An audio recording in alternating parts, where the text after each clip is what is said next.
ఇదేం సినిమారా బాబు, చూస్తే పిచ్చి లేచిపోద్ది. ఒంటరిగా చూడాల్సిన మూవీ. సినిమాలు అంటే కేవలం పాటలు, ఫైట్లు, కామెడీ మాత్రమే కాదు. కొన్ని సినిమాలు మనసును కుదిపేస్తాయి, కొన్ని సినిమాలు ఆలోచింపజేస్తాయి, మరికొన్ని సినిమాలు మాత్రం చూస్తున్నంతసేపు అసలు స్క్రీన్ నుంచి చూపు తిప్పుకొనివ్వదు.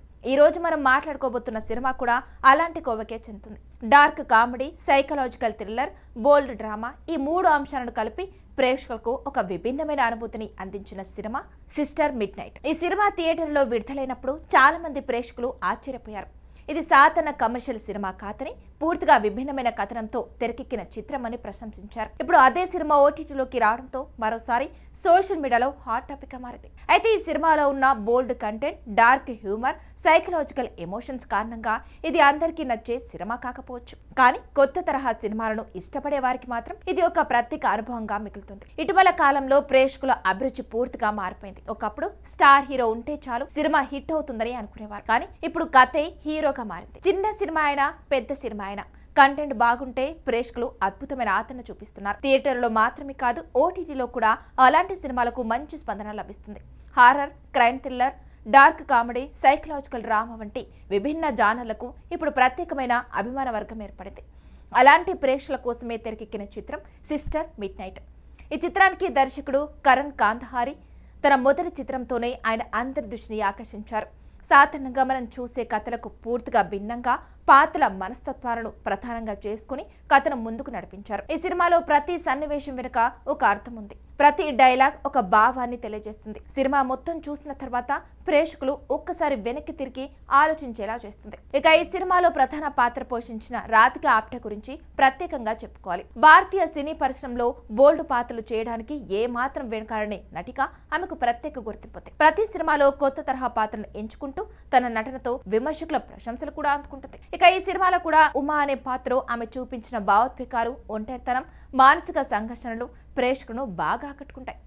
ఒక్క మాటలో చెప్పాలంటే ఈ సినిమా మొత్తం రాధికా ఆప్టే భుజాల మీదే నడుస్తుంది. కథ విషయానికి వస్తే, ఉమా అనే యువతి పెద్దలు కుదిర్చిన పెళ్లి కారణంగా గోపాల్ అనే వ్యక్తిని వివాహం చేసుకుంటుంది. ఇద్దరు ముంబైలోని ఒక చిన్న స్లమ్ ప్రాంతంలో కొత్త జీవితాన్ని ప్రారంభిస్తారు. అయితే పెళ్లైనా కూడా భార్యాభర్తల మధ్య ఎలాంటి అనుబంధం ఏర్పడదు. గోపాల్ చాలా మౌనంగా ఉండే వ్యక్తి. మరోవైపు ఉమ మాత్రం తన జీవితంపై ఎన్నో కలలు కంటుంది. కానీ అవన్నీ ఒక్కొక్కడిగా చెదిరిపోతూ ఉంటాయి. భర్తతో సరైన కమ్యూనికేషన్ లేకపోవడం, కొత్త వాతావరణానికి అలవాటు పడకపోవడం, తనలో తాను మానసికంగా కుంగిపోవడం వంటి అంశాలను దర్శకుడు చాలా సహజంగా చూపించారు. ఉమా జీవితంలో రోజు రోజుకు పెరుగుతున్న ఒంటరితనం ఆమె ఆలోచనలను పూర్తిగా మార్చేస్తుంది. భర్తతో కలిసి జీవించాలని ప్రయత్నించినా ఇద్దరి మధ్య ఉన్న భావోద్వేగ దూరం తగ్గదు. ఇదే సమయంలో కథలో ఊహించిన మలుపులు ప్రారంభమవుతాయి. ఒక రోజు జరిగిన సంఘటన తర్వాత గోపాల్ మరణిస్తాడు. కానీ ఆ మరణం ఎలా జరిగింది, దానికి నిజమైన కారణం ఏంటి, ఉమా పాత్రలో వచ్చిన మార్పేంటి, ఆమె తర్వాత ఎలాంటి నిర్ణయాలు తీసుకుంది అనే ప్రశ్నలతో సినిమా మరింత ఆసక్తికరంగా సాగుతుంది. దర్శకుడు ప్రతి ట్విస్ట్ ను చాలా నెమ్మదిగా ప్రేక్షకులో ఉత్కంఠ పెంచే విధంగా తెరకెక్కించారు. ఈ సినిమా ప్రత్యేకత ఏంటంటే, ఇందులో భయపెట్టే సన్నివేశాలు లేకపోయినా ఒక విచిత్రమైన అసౌకర్య భావనను ప్రేక్షకులకు కలిగిస్తుంది. ప్రతి ఫ్రేమ్ లో ఒంటరితనం కనిపిస్తుంది. ప్రతి సన్నివేశంలో జీవితంపై ఒక ప్రశ్న దాగి ఉంటుంది. నవ్వించే సందర్భాల్లో కూడా లోపల బాధ కనిపిస్తుంది. అదే డార్క్ కామెడీ మనం నవ్వుతూనే ఆలోచించేలా చేసే కథలు చాలా అరుదుగా వస్తుంటాయి. సిస్టర్ మిడ్ నైట్ అలాంటి సినిమాల్లో సినిమాటోగ్రఫీ విషయానికొస్తే ముంబై స్లమ్ ప్రాంతాన్ని చాలా సహజంగా చూపించారు. రంగుల కంటే చీకటి షేడ్స్ ఎక్కువగా ఉపయోగించడం ద్వారా పాత్రల మనస్తత్వాన్ని ప్రతిబింబించారు.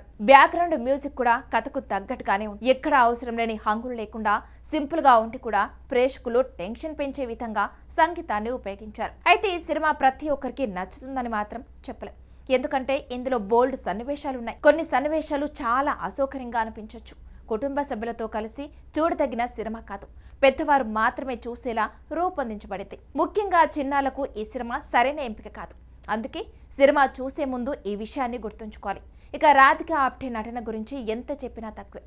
మాటల కంటే ముఖ కవలికలతోనే ఎక్కువ భావాలను వ్యక్తపరిచింది. తన పాత్రలోని కోపం, బాధ, నిరాశ, అసహనం, ఒంటరితనం అన్నింటినీ అద్భుతంగా చూపించింది. అందుకే విమర్శకులు కూడా ఈ చిత్రంలో ఆమె నటనను ప్రత్యేకంగా ప్రశంసించారు. సినిమా చివరి వరకు దర్శకుడు ప్రేక్షకులను సస్పెన్స్ లో ఉంచుతాడు. ప్రతి ప్రశ్నకు వెంటనే సమాధానం చెప్పకుండా ఒక్కో పరును నెమ్మదిగా విప్పుతూ కథను ముందుకు తీసుకెళ్తాడు. అందుకే ఈ సినిమా చూసిన తర్వాత కూడా చాలా మంది దాని గురించే చర్చిస్తూనే ఉంటారు. మరికొందరికి ఇది పూర్తిగా భిన్నమైన అనుభవంగా అనిపిస్తుంది. అదే ఈ సినిమా ప్రత్యేకత. ప్రస్తుతం ఈ చిత్రం అమెజాన్ ప్రైమ్ వీడియో మరియు గూగుల్ ప్లేలో హిందీ భాషలో అందుబాటులో ఉంది. Dark comedy, psychological thriller, experimental సినిమాలను ఇష్టపడే ప్రేక్షకులు తప్పకుండా ఒకసారి చూడొచ్చు. అయితే బోల్డ్ కంటెంట్ ఉండటంతో తగిన జాగ్రత్తలు తీసుకొని చూడటం మంచిది. మరి మీరు ఇలాంటి డార్క్ కామెడీ థ్రిల్లర్ సినిమాలు ఇష్టపడతారా? ఇప్పటికే సిస్టర్ మిడ్ నైట్ చూసి ఉంటే మీ అభిప్రాయాన్ని కమెంట్ రూపంలో తప్పకుండా తెలియజేయండి. ఇంకా ఇలాంటి ఆసక్తికరమైన ఓటీటీ మూవీ రికమెండేషన్స్, సినిమా విశేషాలు, టాలీవుడ్ అప్డేట్ కోసం మా ఛానల్ను తప్పకుండా సబ్స్క్రైబ్ చేసుకోండి. వీడియో నచ్చితే ఒక లైక్ ఇవ్వండి. మీ స్నేహితులతో షేర్ చేయండి. మరిన్ని ఇంట్రెస్టింగ్ వీడియోలతో మళ్ళీ కలుద్దాం.